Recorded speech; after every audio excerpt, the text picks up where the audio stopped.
Bonjour tout le monde. On se retrouve aujourd'hui pour un webinaire axé plutôt Google Ads, où on va parler un peu de nos quelques petits secrets, de nos astuces pour gérer les comptes Google Ads et les pousser vers leur réussite. Sont des astuces soit axées directement sur l'utilisation de l'outil, soit axées parfois plutôt comment est-ce qu'on entretient un compte, quelles sont nos astuces pour surveiller la bonne santé des comptes, etc. N'hésitez pas à poser vos questions, n'hésitez pas à me dire si des choses ne sont pas assez claires ou s'il y a besoin de détailler certaines choses. Peut-être que j'utilise parfois mon langage qui est peut-être un peu trop axé Google Ads, etc., et pas assez grand public. Donc, n'hésitez pas à me dire dans ce cas-là s'il faut préciser des choses. On va attendre 1 ou 2 minutes pour être sûr que tout le monde soit bien présent.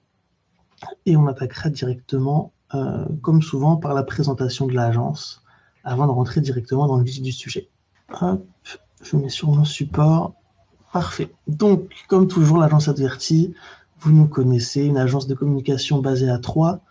Nos pôles principaux, nos activités principales sont plutôt la création et la refonte de sites web, le community management, côté organique, mais aussi côté réseaux sociaux, côté advertising, aussi le référencement payant et naturel, l'envoi de mailing, le marketing automation et l'audit et l'analyse de sites web.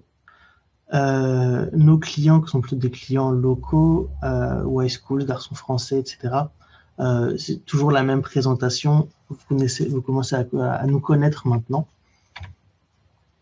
N'oubliez pas, pour ceux qui n'ont toujours pas vu, le podcast Le Ristretto, qui est disponible sur toutes les plateformes d'écoute. N'hésitez pas à laisser une note si vous appréciez ce que vous avez pu entendre via ce podcast.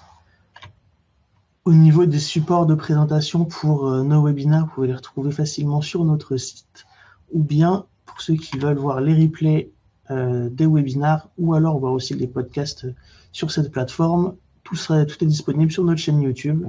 Donc la partie webinaire, la partie Ristretto, youtube.com/agence_adverti pour retrouver tous nos contenus. N'hésitez pas à vous abonner, à liker les différents webinaires et laisser vos commentaires si jamais vous avez des questions en revisionnant nos replays, on y répondra avec plaisir directement dans YouTube.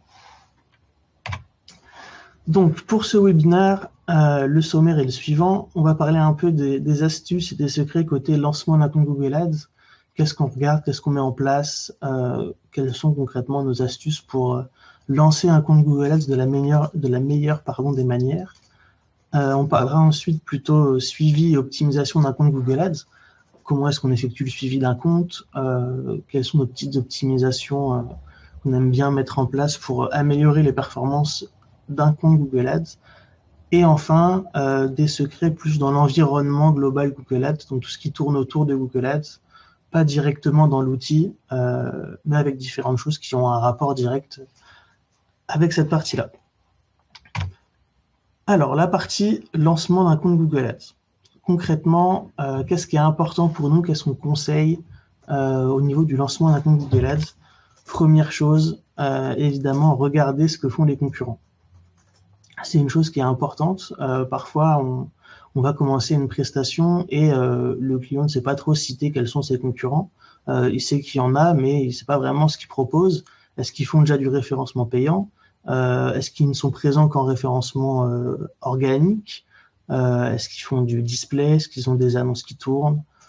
Quel budget ils mettent? Ça, c'est compliqué à savoir, mais parfois, on a du mal à savoir dès le début de la prestation que font les concurrents de nos clients.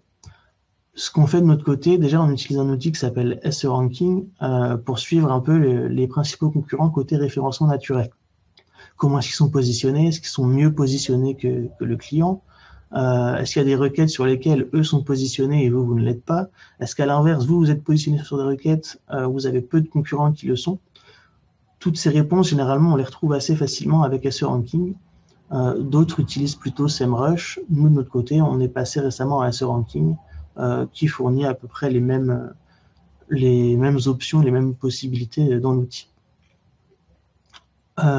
Aussi, ce qui est intéressant, c'est de faire des recherches Google de notre côté et de voir un peu qui sont les concurrents qui ressortent, sur quels mots-clés ils apparaissent, est-ce qu'on recroise toujours les mêmes, est-ce que souvent on croise de nouveaux concurrents, à quel point est-ce que quand on est précis dans la requête, quels sont les concurrents qu'on trouve quand on est précis, quels sont ceux qu'on trouve quand on tape des mots-clés un peu plus larges, s'il y a des concurrents qui sont positionnés sur votre nom de marque via du référencement payant, est-ce qu'à l'inverse, sur leur nom de marque à eux, ils se positionnent ou est-ce que d'autres concurrents se positionnent aussi? Essayer de faire un tour un peu de qui sont les concurrents qui font du Google Ads, qu'est-ce qu'ils mettent en place de leur côté. Ce qu'on utilise du coup pour voir ça, de mon côté, c'est ce qu'on appelle le centre de transparence publicitaire. C'est un peu la même chose que la bibliothèque publicitaire, il me semble, côté Facebook. En gros, si je vous fais une démo directement, hop, en ce moment il fait beau, donc je vais faire la requête constructeur piscine 3 pour voir un peu qui sont les concurrents qui vont se positionner sur cette requête-là. Et je vais prendre par exemple ce concurrent-là, enfin cet annonceur-là, pardon, et via les 3 petits points qui sont ici, je vais avoir une page au niveau des préférences publicitaires qui va s'ouvrir, et je peux cliquer sur le lien ici, voir d'autres annonces, qui va m'emmener sur une page, la page de l'annonceur, dans le centre de transparence publicitaire, page dans laquelle je peux voir un peu toutes les annonces qu'il a diffusées ou qu'il diffuse côté référencement payant. Donc là, vous le voyez, je descends un peu, et alors j'espère que c'est assez lisible de votre côté. Si c'est pas lisible, n'hésitez pas, je peux zoomer, il n'y a pas de problème. En tout cas, je vois un peu tous les titres et descriptions qu'il utilise, toutes les annonces qu'il lui met en place de son côté, pour voir un peu quels sont les arguments qu'il utilise, quelles sont les images qu'il utilise pour rendre ses annonces plus attrayantes. Même chose, si je descends un peu, hop, je peux voir par exemple ici quelles sont les annonces display vidéo qu'il utilise. Donc là, je peux mettre en place, hop là, j'espère que vous n'avez pas de son, ça peut vous faire mal aux oreilles, désolé. Mais je peux voir du coup quelles sont les vidéos que lui met en place sur ses annonces, voir un peu comment est-ce que lui met en avant son produit, pour avoir une idée, est-ce que c'est pertinent, est-ce que selon mon client, les arguments mis en place sont intéressants, est-ce que ça a l'air de fonctionner côté concurrent. Voilà, là on voit en dessous estimation du nombre de diffusions. On a un peu plein de statistiques sur les performances du coup des concurrents. Et c'est très intéressant pour voir ce qu'ils mettent en place et du coup ce que moi je peux potentiellement mettre en place de mon côté pour lancer le compte Google Ads du client. C'est accessible à absolument tout le monde, il suffit que l'annonceur soit validé et on peut le voir du coup dans le centre de transparence publicitaire, on peut voir quelles sont les annonces qu'il met en place de son côté. Deuxième point, bien s'intéresser au côté référencement naturel du client. Même si c'est une prestation Google Ads dont on parle à la base, le côté référencement naturel, il est quand même intéressant. Nous, on le suit côté SEO Ranking, du coup, toujours le même outil.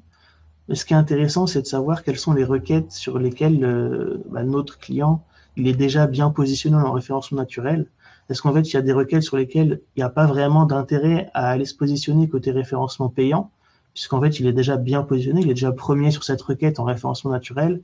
En plus, on se rend compte qu'il n'y a pas beaucoup de concurrence côté Google Ads, donc il n'y a pas un intérêt, il n'y a pas vraiment d'intérêt à aller se positionner dessus, à aller faire des dépenses publicitaires dessus, alors qu'il capte déjà la majorité du trafic via le référencement naturel. À l'inverse, en regardant le référencement naturel, on peut aussi trouver des requêtes qui sont très pertinentes et pourtant sur lesquelles le client n'est pas forcément bien positionné côté référencement naturel. Et là, du coup, il y a un intérêt d'aller se positionner dessus côté Google Ads. Même chose pour les concurrents. Si on se rend compte qu'en fait, ils sont tous positionnés sur une requête et que le client ne l'est pas, c'est là où il faut mettre en place du Google Ads pour venir prendre un peu cette visibilité et attirer un peu de trafic sur ces requêtes qu'on n'arrive pas à capter côté référencement naturel. Même si on dit souvent que le référencement naturel et le référencement payant n'influent pas tant que ça l'un sur l'autre, il y a quand même dans la stratégie de base pas mal de choses à aller chercher dans le référencement naturel pour bien démarrer sa stratégie côté référencement payant.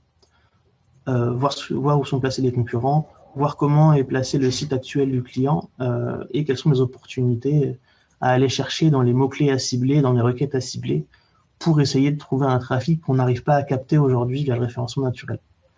Le but du référencement payant, toujours, c'est d'aller augmenter le trafic, augmenter les conversions, mais surtout aller en chercher certaines qu'on n'arrivait pas à capter à la base via d'autres canaux. Si on vient cannibaliser, entre guillemets, tout le référencement naturel via du référencement payant, la stratégie n'a pas trop d'intérêt et autant aller chercher un public qu'on n'arrivait pas à toucher à la base plutôt que d'aller payer pour celui qu'on arrivait déjà à toucher. Point suivant, là c'est propre à la partie Google Ads et à la création du compte, mettre en place et suivre des checklists pour créer le compte, reprendre un compte. Ça peut être, ou si je le mets, ça peut être pour la création du compte, ça peut être une checklist pour la reprise d'un compte, donc un compte qui avait été géré auparavant par le client ou par un autre prestataire. Suivre un peu qu'est-ce qui a été mis en place, qu'est-ce qui a été testé, qu'est-ce qui n'a pas été testé et qui du coup peut faire l'objet d'un test prochainement. Quels sont les types de campagnes qui ont été mis en place, est-ce que le tracking a bien été fait, est-ce que certains mots-clés sur-dépensent ou sous-dépensent, est-ce que certaines campagnes ont trop de budget alloué ou pas assez de budget alloué, enfin tout un tas de points à suivre dans nos checklists pour la reprise d'un compte ou pour la création d'un compte, pour bien vérifier que tout a été mis en place, est-ce que le tracking est bon, est-ce que j'ai bien tous mes mots-clés qui ont été ajoutés au compte, est-ce que mes annonces sont bien notées côté outils, à vérifier quelques jours après lancement, est-ce que le niveau de qualité de mes mots-clés est suffisant, est-ce que mes campagnes sont bien paramétrées, est-ce que j'ai mis les bonnes zones géographiques, etc. Lister toutes les choses importantes à regarder au moment de la création du compte Google Ads pour être sûr de ne pas en oublier et de ne pas laisser certains paramètres non paramétrés du coup. Si j'oublie par habitude, par routine, d'aller les regarder au moment de la création du compte. Même chose au niveau de l'optimisation du compte, bien avoir une checklist qui me rappelle qu'est-ce que je dois aller regarder dans le compte Google Ads. Est-ce que j'ai bien regardé les performances des mots-clés, les performances des annonces, est-ce que les zones géographiques que je cible sont bien celles sur lesquelles je dépense le plus, etc. Bien suivre les performances de mon compte via une checklist pour être sûr de ne rien oublier au moment de passer sur le compte pour voir un peu quelles sont les performances, etc. Est-ce que vous avez des questions sur cette partie-là, sur la partie astuce au niveau du lancement du compte, du début de la prestation? Je vous laisse 1 ou 2 minutes si vous avez des questions sur cette partie-là.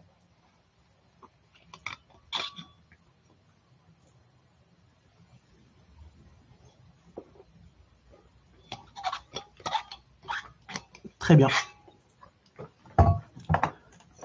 Parfait. Côté suivi et optimisation du compte, je rejoins un peu le point précédent. Pour bien suivre et bien optimiser son compte, il est quand même important, selon nous, d'avoir au moins de créer une checklist au niveau du suivi. Attention, c'est parfois compliqué d'avoir une seule checklist qui peut reprendre tous les types de comptes différents qu'on peut avoir. Je m'explique, entre un compte plutôt axé lead gen, donc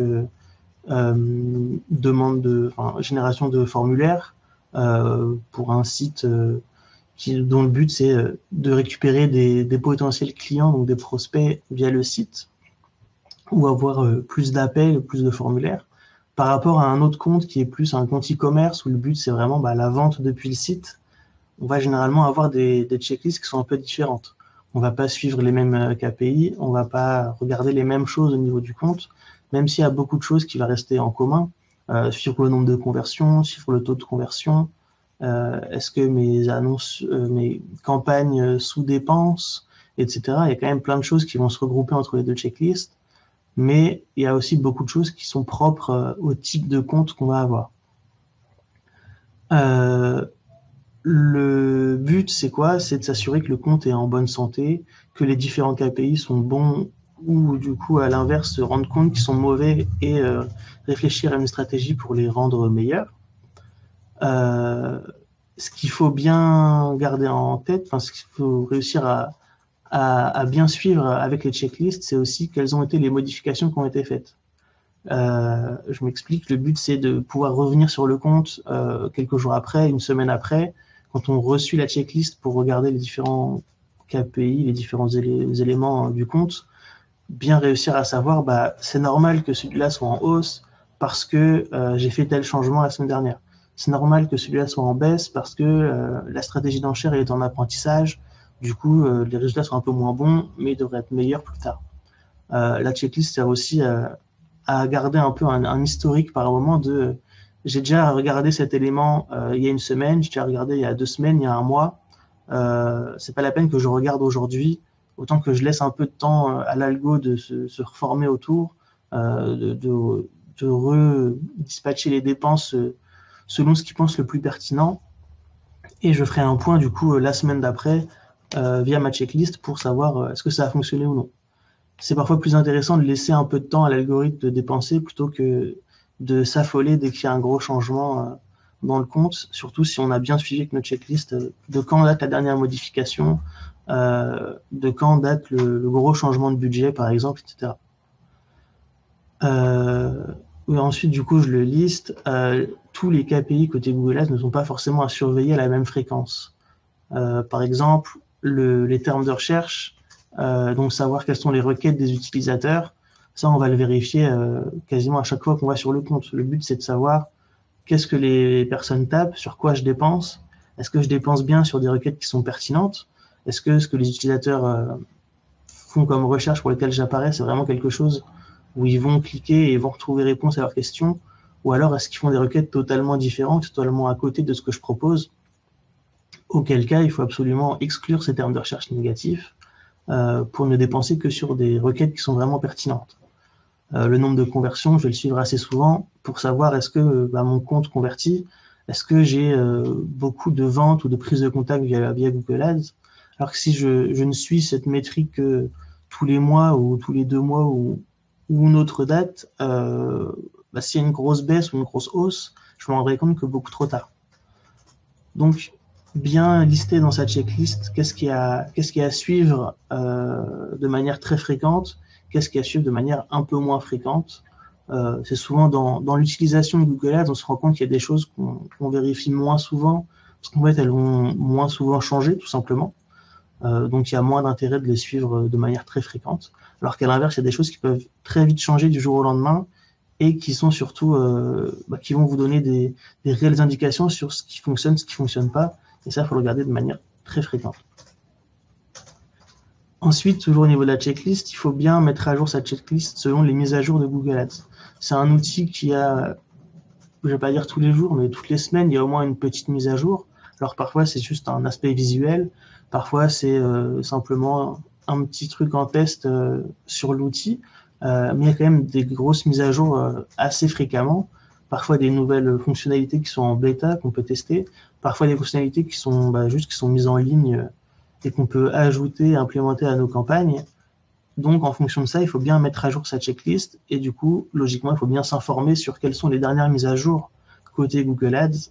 J'y reviendrai un peu plus tard pour toujours avoir une checklist qui est propre par rapport à l'état actuel de la plateforme. Ensuite, dans le cas où on gère plusieurs clients, parfois on peut avoir une checklist qui est propre au client et pas forcément propre au type de compte, parce qu'on sait qu'il faut suivre très précisément cette métrique, parce qu'on sait que il y a souvent tel ou tel terme de recherche qu'il faut surveiller, tel ou tel mot-clé qu'il faut surveiller, ce qui fonctionne, ce qui diffuse bien.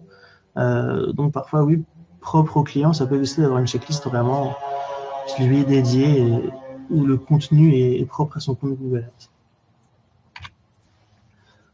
Ensuite, de notre côté, on utilise un outil de monitoring pour suivre un peu les performances des campagnes, pas en temps réel, mais quasiment. Généralement, les stats sont suivis par rapport à la veille. Donc, le jour J, j'ai les stats sur les 60 ou 30 derniers jours jusqu'à hier, jusqu'au jour d'avant. Le but, c'est quoi? C'est de pouvoir voir tous les jours dans quel état sont mes différents comptes Google Ads. Est-ce qu'il y a des problèmes de diffusion? S'il y a des problèmes de dépenses? Est-ce qu'il y a des chutes au niveau de conversion ou des hausses? Me rendre compte de la tendance sur le dernier mois ou les 2 derniers mois des comptes que je vais gérer. Je peux voir au niveau, là si on reprend la capture d'écran, la courbe bleue est la valeur réelle qui est relevée dans l'outil.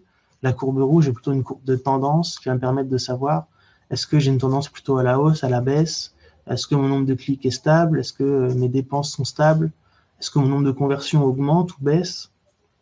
Ah, vous le voyez dans le tableau, j'ai soit les courbes au niveau du nombre réel et de la tendance, autrement j'ai le chiffre écrit avec l'augmentation ou la diminution sur la partie droite, où je peux voir du coup est-ce que mes comptes sont en bonne santé, est-ce que voilà, pouvoir analyser quelles sont les tendances actuelles des différents comptes. Par souci d'anonymat, j'ai retiré les noms des comptes évidemment. Le but c'est d'avoir un peu quel est le budget qui est alloué à ce compte et quelles sont mes dépenses réelles sur les 2 derniers mois. On voit par exemple sur la première partie, pour un budget qui avoisine 750 €, sur les 2 derniers mois, j'ai 1350 € de dépenses, donc je sais que je suis un petit peu en dessous de la dépense globale qui aurait pu être allouée à ce compte, mais du coup je suis quand même dans les clous et la plupart des métriques sont au vert et les tendances sont plutôt bonnes. Donc voilà, cet outil, j'ai du coup une ligne qui est propre à chaque compte. Le but, c'est de pouvoir voir tous les jours, ou en tout cas plusieurs fois dans la semaine, comment vont les différents comptes. Est-ce qu'il y en a qui ont arrêté de diffuser? Et dans ce cas-là, on se rend compte qu'il y a un problème de mode de paiement, qu'il y a un problème d'annonces qui sont refusées, par exemple. Ou alors, à l'inverse, est-ce que tout va bien? Est-ce que mes dernières modifications ont porté leurs fruits, tout simplement. Donc, je reprends les différents arguments que j'ai déjà listés. Le but, c'est d'avoir vraiment un aperçu rapide en quelques minutes de la tendance actuelle du compte. Selon le client, les différentes courbes et les chiffres qui sont à droite vont différer selon s'il y a des KPI différents qui sont à suivre, le nombre de conversions, le taux d'impression, le taux de conversion du site, tout simplement. En fonction du client, pareil, si c'est plus de la génération de formulaires de contact ou plus du e-commerce, on ne va pas suivre les mêmes choses via ce tableau. Attention, dans ce tableau-là, il faut garder en tête les dernières modifications qui ont été faites. Est-ce qu'il y a une hausse du budget? Dans ce cas-là, je sais que ma courbe de budget elle va augmenter. Est-ce qu'il y a une diminution du budget? Dans ce cas-là, je sais que mes courbes budget, clic, conversion, elles vont descendre, c'est normal. Bien savoir quelles sont les dernières modifications pour se rendre compte de quels sont les gros changements qu'il peut y avoir au niveau des tendances. C'est vrai que le but, c'est d'avoir un aperçu rapide et de détecter rapidement les dysfonctionnements. Si on se rend compte qu'il y a des grosses baisses au niveau du coût, au niveau des clics, etc., il ne faut pas forcément s'alarmer si on est au courant qu'il y a eu une baisse de budget au niveau du compte Google Ads. Cet outil il peut évidemment être encore optimisé en fonction du compte. De mon côté, je reviens sur la slide, j'ai parfois un détail des campagnes en dessous du tableau pour voir un peu les performances du compte au total en haut et de chaque campagne en dessous. Là où vous pourrez encore optimiser, c'est d'avoir un tableau de suivi des modifications pour savoir à telle date, c'est normal que j'ai une baisse parce qu'il y a eu cette modification. À telle date, c'est normal que j'ai une hausse parce qu'on a doublé le budget, etc. Il pourrait être encore amélioré et il sera encore amélioré. Mais dans l'état où il est actuellement, il convient parfaitement à mon utilisation. Donc, c'est un des outils dont on parle très peu de notre côté et qui pour autant on l'utilise tous les jours et nous permet de nous assurer que tout fonctionne bien côté Google Ads. Point suivant qui concerne principalement le client. Quand on gère le compte Google Ads, il faut souvent faire confiance au client, mais pas trop. Souvent, c'est lui qui est le mieux placé pour nous parler de son produit, pour nous expliquer quels sont ses arguments principaux, etc. Au moment du lancement du compte, c'est parfait. Par contre, au moment de l'optimisation, quand on va commencer à faire des modifications dans les annonces, etc., il est souvent plus intéressant de se fier aux termes de recherche des clients. Donc, comment est-ce que les clients appellent les produits plutôt que comment notre client à nous appelle ses propres produits. Parfois, on se rend compte qu'il y a un petit décalage dans la façon d'appeler le produit. Parfois, notre client l'appelle d'une certaine manière, mais ses clients à lui utilisent un autre mot, une autre expression à laquelle il n'avait pas forcément pensé à la base, alors qu'en fait, c'est celle-là qui génère le plus de trafic et que les personnes recherchent le plus. Donc, il faut bien partir de la base que le client nous donne, mais ensuite, il ne faut pas hésiter à faire des changements selon ce que nous, on retrouve dans l'outil. Ça arrive assez souvent qu'on se rende compte qu'en fait, on part sur quelque chose de trop restreint et qu'au final, avec les retours qu'on trouve dans l'outil, il faut aller peut-être un peu plus large dans un autre terme, dans un synonyme, etc., pour au final avoir de meilleures performances et pour toucher vraiment la cible du client qu'on n'arrivait pas à toucher jusque-là. Ce qui est important toujours côté Google Ads, c'est de faire des tests, tout simplement. Tester vraiment différentes façons d'appeler le produit, tester différents arguments. Est-ce que pour certains types de secteurs, comme sur l'e-commerce, est-ce que c'est plus les réductions qui font cliquer? Est-ce que c'est plus la livraison offerte? Est-ce que c'est plus le Made in France, etc. Quel est l'argument qui vraiment va convaincre et satisfaire vos clients pour améliorer les performances des campagnes? Même chose, côté génération de prospects, est-ce que ce qui va faire plus cliquer, c'est plus un argument demander un devis gratuit, audit en ligne en quelques minutes? Est-ce que ça va être ce type d'argument-là? Ou alors est-ce que c'est vraiment de la description pure et dure du produit? Même si on sait que généralement, c'est plus les titres incitatifs qui fonctionnent bien.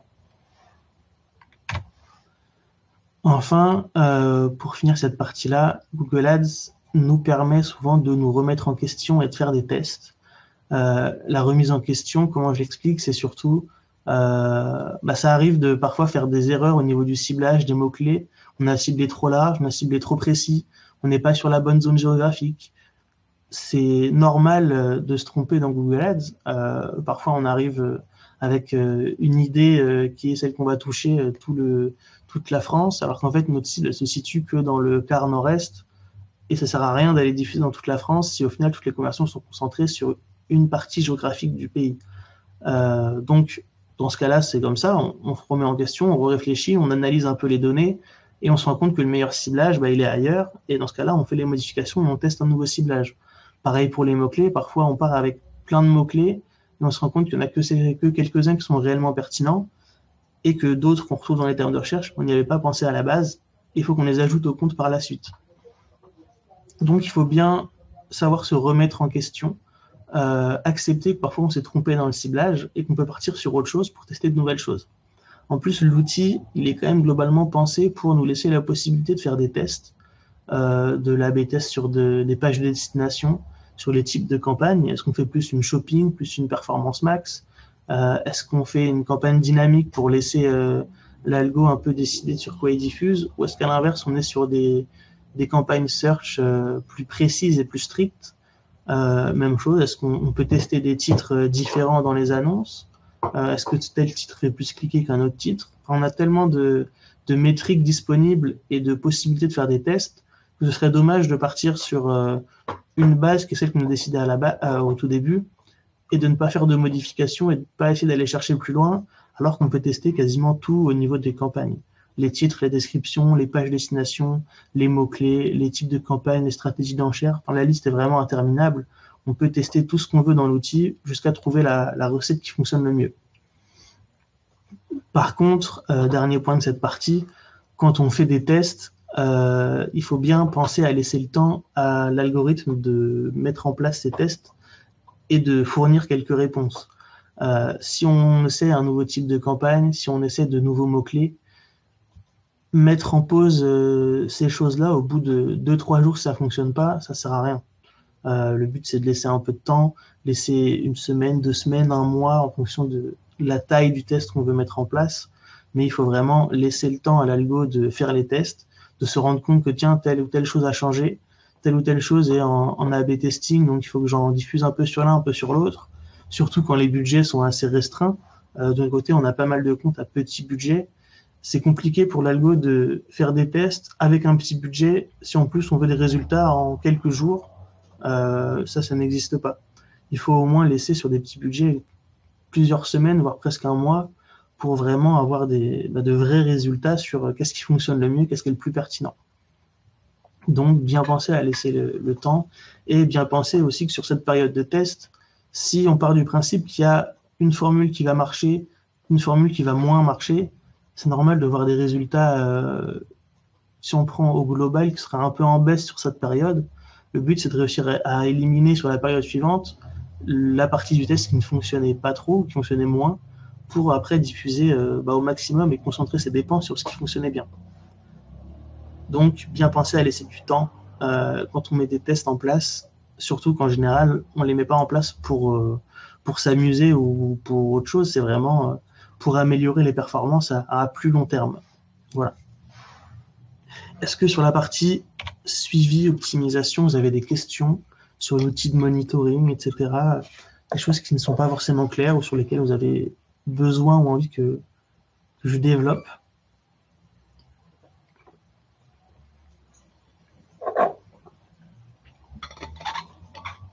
Très bien. Très bien, très bien. Je passe à la dernière partie de mon côté. Côté environnement Google Ads, donc tout ce qui va pas être propre vraiment à l'outil, mais qui va aller un peu autour. Donc, ce que nous, on utilise, ce que nous, on met en place pour monter en compétence côté Google Ads. Pardon, je passe sur la... Voilà, parfait. Première chose, la landing page. On en a fait un webinaire axé 100% dessus. On en a parlé, je crois, dans un podcast aussi. La landing page, c'est vraiment ce qu'on met en place de plus en plus et on pousse de plus en plus nos clients qui n'en avaient pas auparavant à passer par des landing pages. Je réexplique rapidement pour les personnes pour qui ça ne parle pas vraiment. La landing page, c'est c'est la page de destination sur laquelle on va renvoyer des utilisateurs de vos campagnes Google Ads dans le but de les faire convertir davantage par rapport à votre site web. Souvent, lorsqu'on lance une prestation, qu'on reprend une prestation, le client a un site qui est le site qu'il a tout simplement, qu'il soit optimisé ou non, qu'il soit ancien ou récent. Souvent, c'est plus un site, là je parle principalement de clients type génération de prospects, pas d'e-commerce. Dans ce cas-là, ça va plutôt être un site plus informatif, plus descriptif de ses services, de ce qu'il propose, de son métier, etc., de son activité. Mais c'est pas forcément un site ou des pages qui vont pousser l'utilisateur à convertir. C'est pas des pages où on va inciter l'utilisateur à remplir un formulaire, à s'abonner à une newsletter, à appeler le professionnel parce qu'il en a besoin. C'est des sites qui vont plus être parfois plus esthétiques, parfois avec des informations, mais c'est tout, juste on donne l'information et on demande rien en retour. La landing page, c'est plutôt une page où on va demander si la personne elle veut récupérer la brochure, et on va récupérer ses informations, mail, prénom, numéro de téléphone, etc. Si la personne elle veut en savoir plus, elle veut plus d'infos, au lieu de lui donner absolument toutes les infos sur le site, on va lui en donner une partie, et si elle en veut plus, elle rentre en contact avec vous, et là vous avez déjà un premier lien avec le client. Il vous envoie un mail, bonjour, j'aimerais en savoir plus sur vos formations, j'aimerais en savoir plus sur vos disponibilités, etc. Et là, vous avez déjà de votre côté une première accroche avec le client. Ce que vous n'avez pas forcément avec votre site, si vous avez déjà toutes les infos qui sont mises dessus et qu'en plus, vous n'incitez pas le client à vous contacter. Donc, le but, c'est vraiment de pousser l'utilisateur à la conversion, de le pousser au maximum à faire l'action de conversion que vous aviez définie à la base. Un appel, un téléchargement, un formulaire de contact, la visualisation d'une vidéo, peu importe, mais aller jusqu'à la conversion que vous aviez ciblée à la base. Le but concrètement, c'est de donner les infos, pas forcément le strict minimum, mais de donner les informations dont il a besoin. S'il a besoin de plus, il peut convertir sur la même page, donc il faut vraiment que votre formulaire soit accessible sur la même page, votre numéro de téléphone soit visible dessus, que votre action de conversion soit vraiment sur la page, qu'on n'a pas besoin de renvoyer sur le site, de renvoyer sur une page supplémentaire, de le renvoyer sur vos réseaux sociaux, etc. Tout ça, c'est le meilleur moyen de perdre votre utilisateur. Il va arriver sur votre site, puis il va regarder votre page actualité, votre page notre équipe, etc. Puis il va dire, tiens, mais lui, je le connais, je vais regarder sur LinkedIn, machin. Puis en fait, il va se perdre ailleurs que sur votre site, alors que sur la landing page, tout est présent dessus. Il n'a pas besoin de cliquer sur 50 pages pour convertir. Tout est vraiment facile d'accès et on revient toujours sur la même page, peu importe où on clique. De notre côté, à chaque fois qu'on a mis en place des landing pages sur ce type de client, on a toujours vu une augmentation du taux de conversion, en tout cas du nombre de conversions, même si ça va de pair avec le taux de conversion. On a pour l'instant vu à chaque fois une vraie augmentation, où parfois on avait un site qui ne convertissait pas du tout, et qui, avec le passage avec la landing page, s'est mis à convertir côté Google Ads, parce que on incitait plus à l'action, parce que c'était plus catchy, comme on dit, on retenait plus l'utilisateur et on le poussait plus à convertir une fois sur la landing page plutôt que sur le site web. Point suivant, la veille. De notre côté, la veille, c'est quand même très important. On fait tous de la veille pour s'informer sur nos différents pôles. Moi, de mon côté, c'est du coup de la veille axée côté Google Ads, donc sur LinkedIn, sur différents blogs d'autres annonceurs qui partagent leur retour d'expérience, qui partagent leurs astuces aussi de leur côté.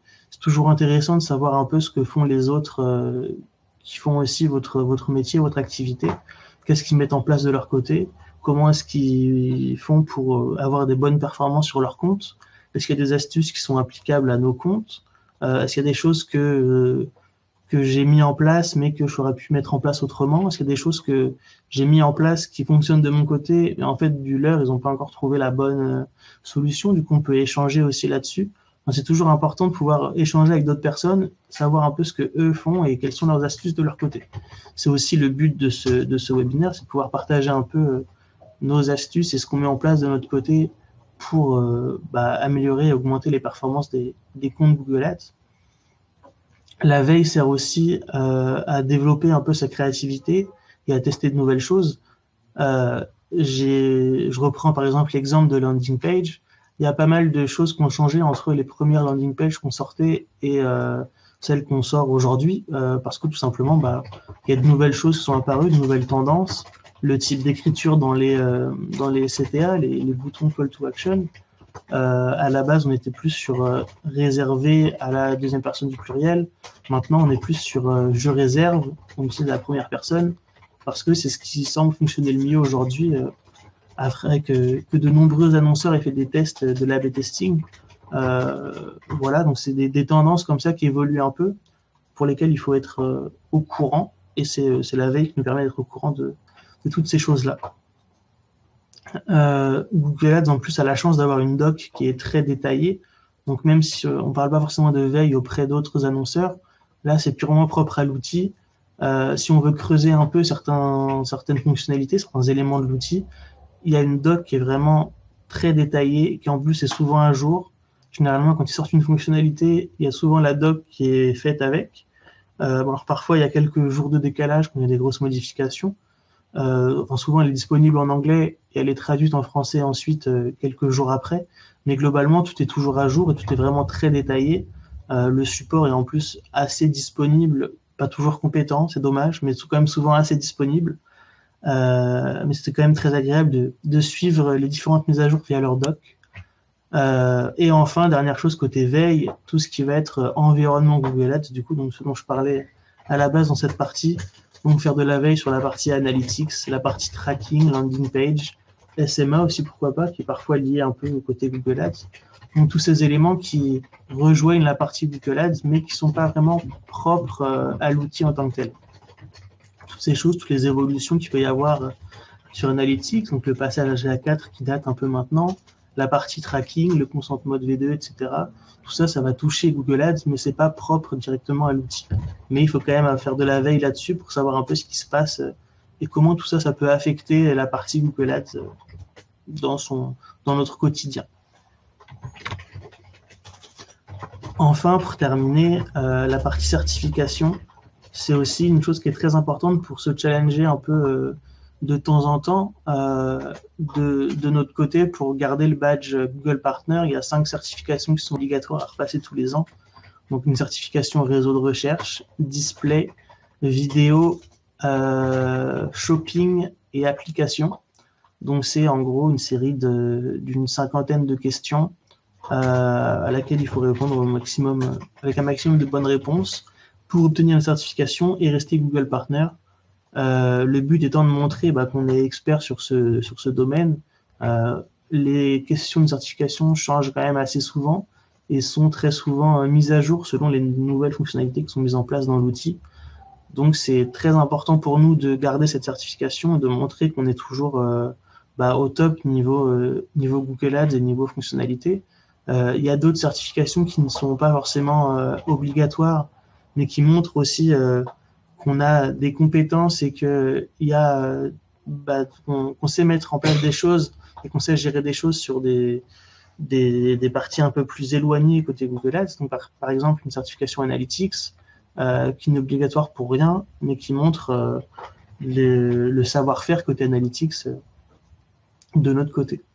Tout ça se passe sur la plateforme Google Skillshop.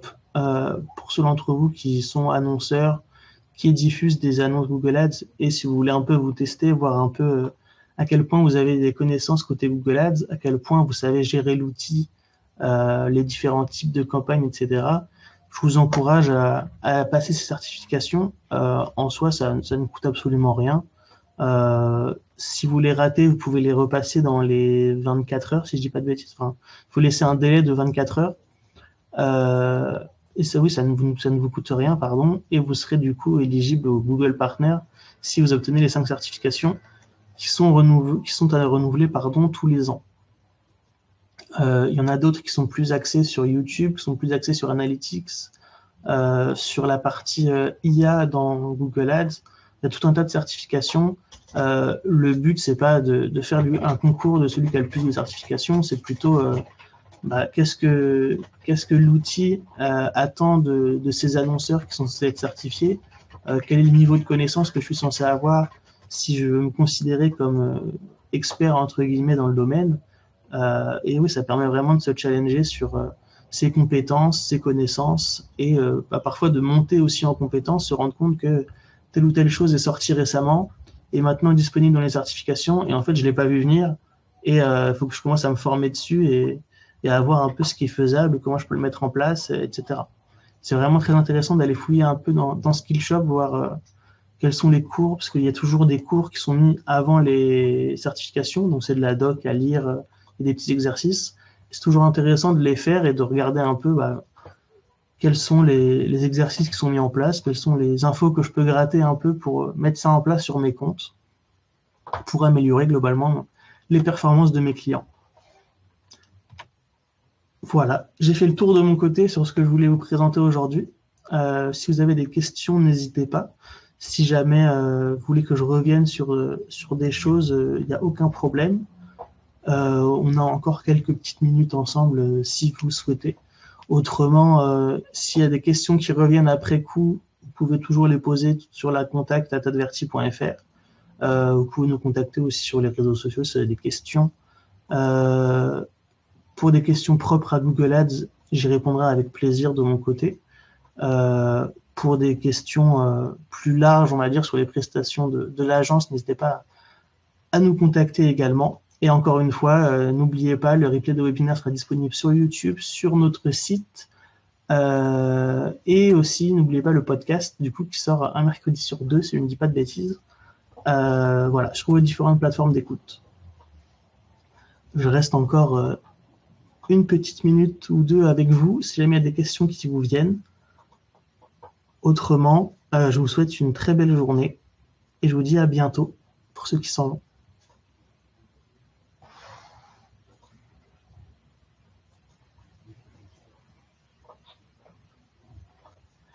Très bien Sylvain, très bien Jérôme.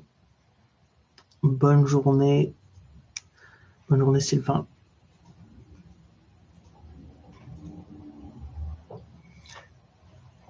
Eh bien écoutez, je ne vois pas plus de questions. Je vous souhaite à tous donc une très belle journée et à bientôt. Au revoir.